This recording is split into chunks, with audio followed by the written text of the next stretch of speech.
Guys, मैं सरसन, मैं गुलजार अहमद, मैं सदिया को। आप देख रहे हैं GM 30 रिएक्शंस यूट्यूब चैनल। आपका हमारे इस चैनल पर दिल की अता से वेलकम। अगर आप देखना चाहते हैं इस तरह की रिएक्शन वीडियो तो हमारा चैनल जरूर सब्सक्राइब करके जाइएगा। आपके चैनल सब्सक्राइब करने से हमें बूस्ट मिलता है और हम कोशिश करते हैं आपके लिए अच्छी सी अच्छी वीडियो करने की, अच्छा से अच्छा रिएक्शन करने की। तो एनर्जी भी वेस्ट होती है। आपसे रिक्वेस्ट है हमारा चैनल जो आगे वीडियो को ज़्यादा करें, शेयर भी करें, लाइक भी करें, सब्सक्राइब भी करें। तो चलते हैं वीडियो जाना। हाई रिकमेंडेड वीडियो भाई। वीडियो का टाइटल तो मज़ेदार लग रहा है। Everyone must know this reality of Islam must watch Indians.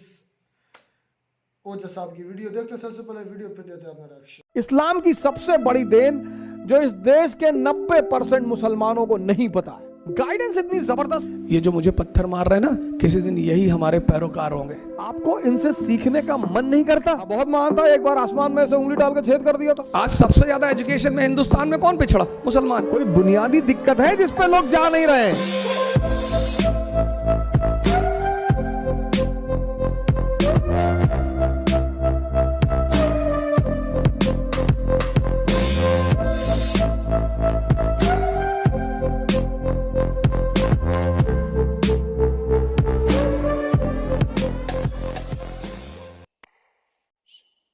इस्लाम की सबसे बड़ी देन जो इस देश के 90% मुसलमानों को नहीं पता है। राजनीति में इस्लाम की सबसे बड़ी देन, राजनीति में नहीं पता, वो है एनलाइटेंड एरिस्टोक्रेसी। ये इस्लाम की सबसे बड़ी देन है, एनलाइटेंड एरिस्टोक्रेसी। और इसमें दो नाम इतने महान हैं, एक अल हारून और दूसरा उसका बेटा अल मामून। सर पढ़िए कभी इनके बारे में। 90% मुसलमान औरंगजेब का नाम जानते हैं? इन लोग का जानते ही नहीं। औरंगजेब बड़ा बढ़िया आदमी था, चच्चा थे तुम्हारे ना। है भाई साहब, वो महान आदमी था। हाँ बहुत महान था। एक बार आसमान में से उंगली डाल के छेद कर दिया था, वो बाद में नासा वालों ने भरा। ये इन्होंने एक डिपार्टमेंट बनाया सर बगदाद में, बैतुल हिकमत। पर मुसलमानों से कुछ बोल दो, नाराज हो जाते हैं। संगी है, संगी संगी संगी है ये। हाँ, बैतुल हिकमत सबको बुलाया सर, पूरी दुनिया के विद्वानों को। ये इस्लाम की राजनीति को सबसे बड़ी देन है। Caliph system. जो आदमी एनलाइटेंड होगा वो स्पिरिचुअल हेड होगा और वही पॉलिटिकल हेड होगा। हजरत अबू बकर, हजरत उमर साहब की कहानियां सुनो सर। मुसलमान इसी को भूल गया। नेता चुनो सर। तुम दलित नेता चाहते हो ना, दलित नेता चुनो, अंबेडकर जैसा चुनो, कोई हारून जैसा चुनो। पढ़ो इस आदमी का इतिहास। लिटरेचर में कंट्रीब्यूशन, साइंस में कंट्रीब्यूशन, डेवलपमेंट में कंट्रीब्यूशन, पॉवर्टी में कंट्रीब्यूशन। नहीं, वो आरएसएस वाले जो है मुसलमानों के पीछे 2014 में आए, 2014 में आए। उससे पहले की कंडीशन देख लो, सच्चर कमेटी की रिपोर्ट। अरे नहीं, वो आप नहीं समझ पाएंगे। और 1870 में एक किताब आई हिंदुस्तान में, द इंडियन मुसलमान। बड़ी इंपॉर्टेंट किताब, द इंडियन मुसलमान। और इस किताब जो है, इस किताब ने कहा कि 80% मुसलमान इस देश में पिछड़े हुए हैं, गरीब हैं। 80%। 1870 में तब तो आरएसएस नहीं थी, तब तो मोदी नहीं था, तब तो बीजेपी नहीं थी। 1206 से लेकर 1707 भारत में राजा कौन है? मुसलमान। इल्तुतमिश, बलबन, अलाउद्दीन खिलजी, मोहम्मद बिन तुगलक, फिरोज शाह तुगलक, बाबर, हुमायूं, अकबर, जहांगीर, शाहजहां, औरंगजेब।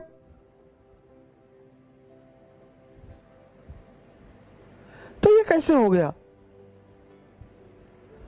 मैंने बड़े सारे मुस्लिम इंटेलेक्चुअलों से सवाल किया, मौलानाओं से कहा, मैंने कहा चाचा ये कैसे हो गया? नहीं, वो जो है वो कुछ दूसरा मसला है, वो आप नहीं जान पाए। नहीं, कैसे हो गया? तब तो ये लोग थे नहीं, ये कैसे हो गया? इसका मतलब कोई बुनियादी दिक्कत है जिस पे लोग जा नहीं रहे हैं। यह मकसद है मेरा आपको इस कहानी सुनाने का। यहां पे तो सर मुसलमान शासक हैं, फिर 80% गरीब पिछड़े, क्यों? कोई तो बुनियादी वजह होगी सर। इतना बड़ा ये बिंदी देख रहे हैं, इतना बड़ा इजराइल और इतना बड़ा अरब वर्ल्ड,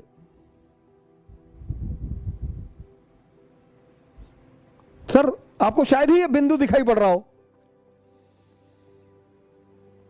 इतना बड़ा इजराइल और इतना बड़ा अरब वर्ल्ड, दुस्साहस देखिए इनका। आपको ये आकर्षित नहीं करता? आपको इनसे सीखने का मन नहीं करता? गाली देना किसी समस्या का समाधान नहीं है। हमारे बड़े सारे मुस्लिम भाई हैं, उनको मैं देखता हूं किसी को तुरंत गाली देने लगते हैं। तारिक फतेह चोर है, अच्छा क्यों?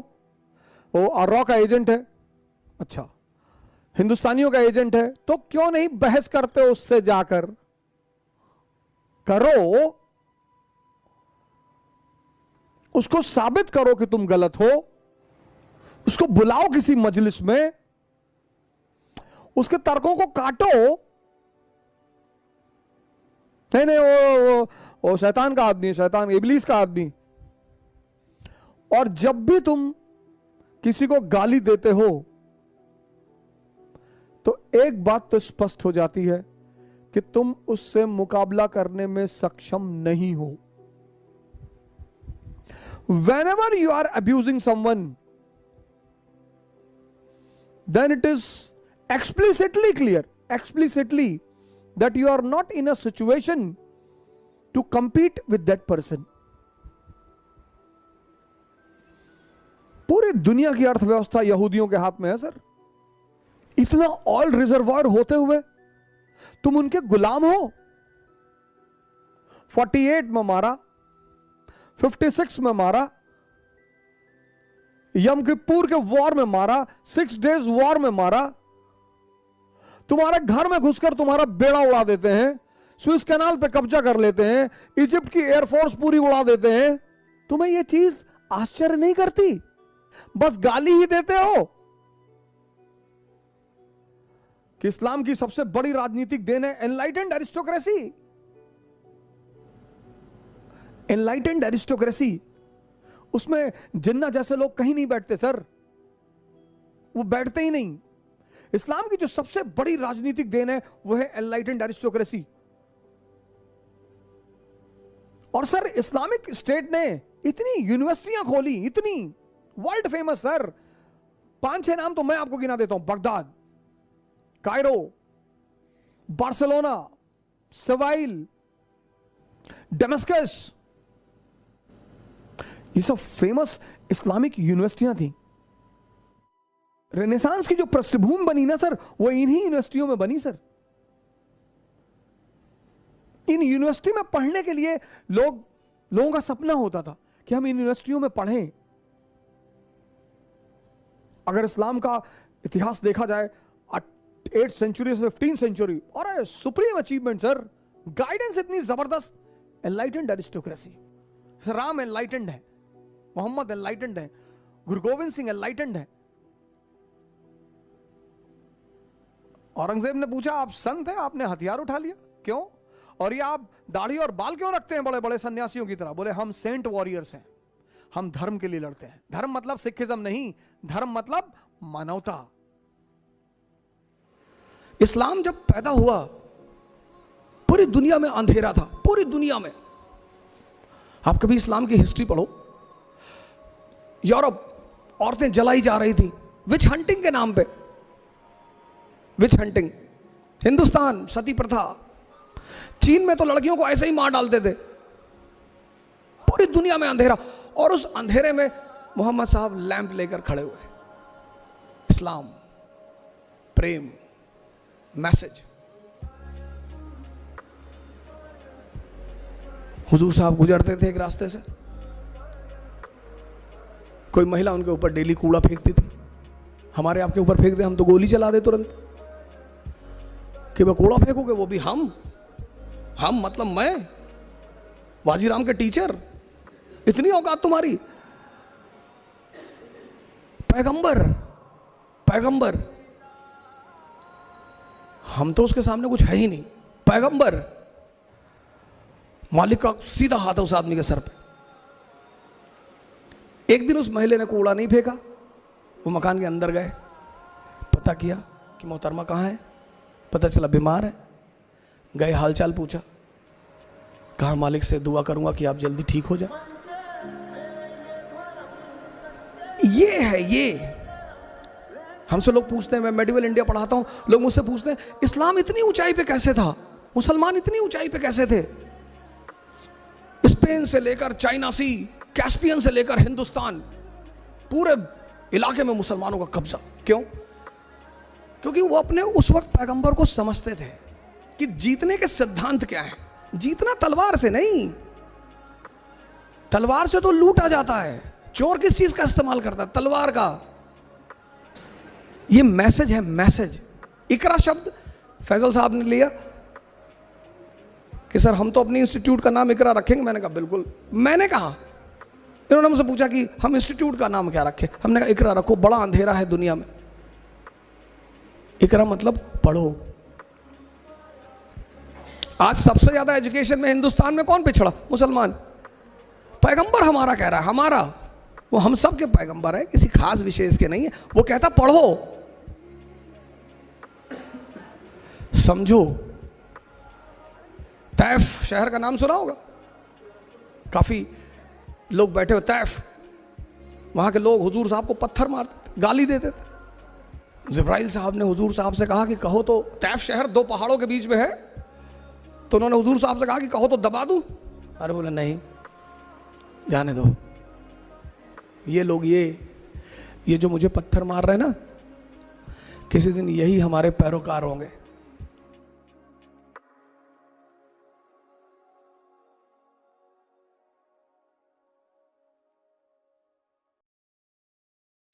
तो जी वीडियो खत्म। आज के वीडियो का आगाज भाई रुखसार मैं करूंगा। भैया आज तो मैं सबसे पहले एक भाई का बहुत शुक्रिया, जो इतनी प्यारी वीडियो उन्होंने रिकमेंड की। तो असद भाई आप शुरू करें। मैं उसका भी थैंक यू कि इतनी अच्छी वीडियो, जो हाई रिकमेंडेड वीडियो जो दी है। इस्लाम की असल तस्वीर है ना मेरे भाई, वो उस भाई ने बहुत प्यारे तरीके से बयान फरमाई, प्यारे तरीके से बताया कि असल में इस्लाम चीज़ क्या है, इसका मकसद क्या है, ये दुनिया में क्यों आया और इसको पूरी दुनिया को ज़रूरत क्यों है सीखने की, ख़ास करके मुसलमानों को। सबसे पहली बात आ जाती है मेरे भाई पीस, अमन, सुलह रहमी, मामलात को मिल बैठ कर सुलझाना, बर्दाश्त करना, सब्र करना, एक दूसरे की इज्जत करना, एक दूसरे के साथ अच्छा सलूक करना और पढ़ना, इल्म हासिल करना और उस पर अमल करना। ये चीज़ें बहुत लाजमी हमारे दीन का जुज़ है मेरे भाई। आज लोग कहते हैं ना कि इस्लाम तलवार की जोर पर फैला, नहीं मेरे भाई, इस्लाम इखलाक की वजह से फैला, अपने नेक नीति की वजह से फैला, लोगों के साथ उसने सलूक की वजह से फैला। आपने कभी सुना कि एक महकूम लोग हाकिम को अपने मजहब में ले आए? ये इन लोगों ने किया। जब इस्लाम बहुत बुरी हालत में था, चंगेज खान के दौर में मेरे भाई, मुसलमानों की बहुत बुरी हालत थी, तो तब ये जो इलाका माना जाता है रूस का, इस इलाके के बरकाई खान एक मंगोल लीडर थे, उन्हें मुसलमान किया गया इखलाक के ज़रिए। उन्हें बताया गया कि आप हाकिम हैं, ताकतवर हैं, हम मानते हैं, लेकिन आपका सही रास्ता इस तरीके से होकर गुजरता है। हाकिम आप ही रहेंगे, मालिक आप ही रहेंगे, लेकिन इस तरीके से चलें। उसके बाद दुनिया को आज तक लेकर आ जाए, आज तक इस हालत में लेकर पाकिस्तान और इंडिया की हालत ले लें, मैं कंपैरिजन करता हूं, उन दोनों को मिलाता हूं। रिपोर्ट शाया होती है कि 80% मुसलमान तालीम से दूर हैं, गुर्बत में पिसे हुए हैं। क्यों है? मैं एक क्वेश्चन आपको करता हूँ। 1200 से सदी से लेकर हाँ जी। 1700 तक 500 साल तक इधर मुसलमानों की हुकूमत थी, मुसलमानों तो की 80% इधर गुर्बत थी, वो किस क्यों? वजह से, क्यों? सवाल ये तो क्यों ये है। का मुझे जवाब मैं दो। जवाब देता हूँ सर। सवाल है क्यों। गुर्बत नहीं, वो तलीम से दूर थे, हाँ जी मेरे भाई। गुर्बत की भी टेक्नोलॉजी शरह- गुर्बत की भी टेक्नोलॉजी। शरह अच्छा 80% है। अच्छा, इतने 800 साल की हुकूमत में देखो कि इन्होंने कोई नई इजाद की है, कोई नई चीजें दरियाफ्त की हैं, कुछ चीजें बनाई हैं? नहीं। अगर बनाए हैं तो जंग के हथियार बनाए और कुछ नहीं। मुल्क पूरे में तालीम का कोई किरदार नहीं कहीं मिलता। अगर कहीं कुछ मिलता है तो वो कुछ औलिया अल्लाह या कुछ सूफिया कराम है या कुछ खास लोग हैं जिन्होंने अपनी मेहनत जारी रखी। उसके बाद आ जाती है, अब वो कहते हैं कि पूरा आलम इस्लाम ले लो, अरब ले लो और इसराइल को ले लो कि एक नुक्ते के बराबर है, तो फिर भी वो पूरी दुनिया पर भारी क्यों है? इल्म की वजह से। अरब पर भारी। अरब पर भारी इल्म की वजह से मेरे भाई। ये बड़ा इल्म बहुत- इतना लाजमी ये जुज़ सब है। भाई बहुत बड़ा पॉइंट है। जो कि ये- हमारे नबी को पहली हदीस का पहला लफ्ज, पहला लफ्ज बोला है। कुरान का पहला पहला लफ्ज ही लफ्ज इकरा, इकरा, जो पढ़ो। नाज़िल हुआ था। इकरा बिस्मि रब्बिकल्लज़ी खलक, पढ़ो उस परवरदिगार के नाम से जिसने आपको पैदा फरमाया। अच्छा, फिर हम ऐसी क्यों बातें असद भाई करते हैं कि हमारे आइडियल कुछ और होने चाहिए थे और हम भागे फिरते हैं उनको पीछे, औरंगजेब के पीछे, और जो अरब से आए थे उनके पीछे भागे हुए हैं। हमारे आइडियल तो हमारे नबी होने चाहिए थे, नबी के तरीके पर बिल्कुल चलना भाई चाहिए। रुखसार, मेरे भाई गुलजार, आपकी बात ठीक है। आज भी अगर इंडिया पाकिस्तान की कंपैरिजन करें तो हमारा मुल्क पीछे क्यों है? क्योंकि मेरे भाई हमारी तालीम जो है ना, वो हमारे पास हमारी मर्जी की नहीं है। हमारी हुकूमत को जो सिलेबस रिकमेंड किया जाता है ऊपर से दूसरे ममालिक से, मेरे भाई वो पढ़ाया जाता है। तालीम बहुत पीछे है, बहुत पीछे है इंडिया के निस्बत। तलीम आईटी का शोबा ले ले तो हमारे लोग तो ऐसे जैसे उनके सामने अनपढ़ है मेरे भाई।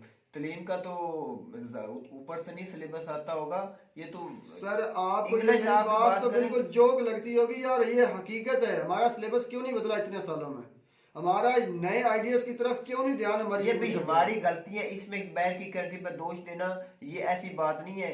हमने इसमें चेंज लानी है, हमारी हुकूमतों ने लानी है। इसमें बैर की कंट्री का कोई अमल नहीं है। बेसिक बात भाई की समझाने की ये थी कि ये लोग तालीम से दूर रहे, इन्हें मजहब ठीक बताया ही नहीं गया। खलीफा हारून रशीद की बात कर रहे हैं वो, हारून सर की बात आई ना, उन्होंने कहा कि ये हैं जिनके बारे में पढ़ना चाहिए, उनके बारे में समझना चाहिए। तो भाई ये वो लीडर हैं कि इनके दौर में, अब ये मजाक ही बन जाए तो बनता है बने, लेकिन हकीकत है इनके दौर में जानवरों की मिसाल ऐसी दी जाती थी कि जैसे शेर और पानी एक घाट में से पानी पीते थे। शेर और बकरी, अब शेर और बकरी एक घाट में से पानी पीते थे। इंसाफ इतना ज्यादा, उसने सलूक इतना बेहतरीन, लोगों को मुख्तलिफ मज़ाहब के लोगों को भाई असल एक दूसरे के ये साथ तो वो रखना। बातें हैं जो तकरीबन लोग सब भी जानते हैं, मोटी मोटी सी बातें हैं कि अगर आपने किसी के दिलों पर या किसी इलाके पर कब्जा करना तो आप तलवार से नहीं कर, तलवार से सिर्फ वो डाका जनी होती है, राह जनी होती है, कब्जा नहीं होता, या उनको समझ उनको तरक्की नहीं दिलवा सकते आप। इसी तरह अगर आपने अपने कई सल्तनतें बढ़ानी हैं, चाहे वो आपकी फैमिली में हो, चाहे आप अगर उन्हें किसी भी बड़े अहदे से लगना, तो फिर आपको भाई हुस्न सलूक, जिसका हमारे नबी पाक सल्लल्लाहु अलैहि वसल्लम ने सबसे ज़्यादा जोर दिया। जोर दिया तो एक मैं भी ये इधर मेंशन करूंगा बात की, जो हमारे पाकिस्तान के मुसलमान हैं उनको भी अपने इस्लाम का 90% तो पता ही नहीं है कि हमारा इस्लाम क्या है। इसको पढ़ते नहीं, रीड ही नहीं करते।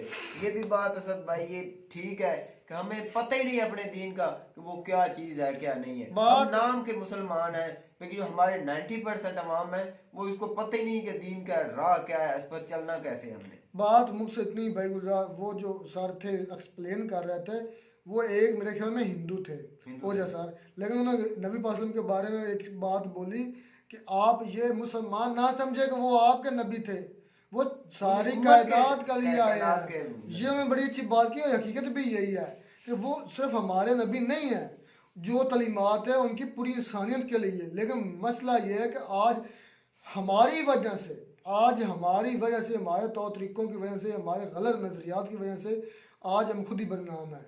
जिसकी वजह से हमारे जो दीन इस्लाम का मजाक उड़ाया जाता है, क्योंकि हमने वाकई में इकरा पर अमल ही नहीं किया, हमने पढ़ी नहीं है। और जो इजराइल के लोग यहूदी हैं उन्होंने इकरा पर अमल किया है। तो आज भी अगर दुनिया में किसी ने तरक्की पानी है, हुस्न सलूक और इकरा पर अमल करके पा सकता है। तो मैं कहते हैं आपको हमारी वीडियो अच्छी लगी होगी, अगर वीडियो अच्छी लगी हो तो हमारा चैनल जरूर सब्सक्राइब करें।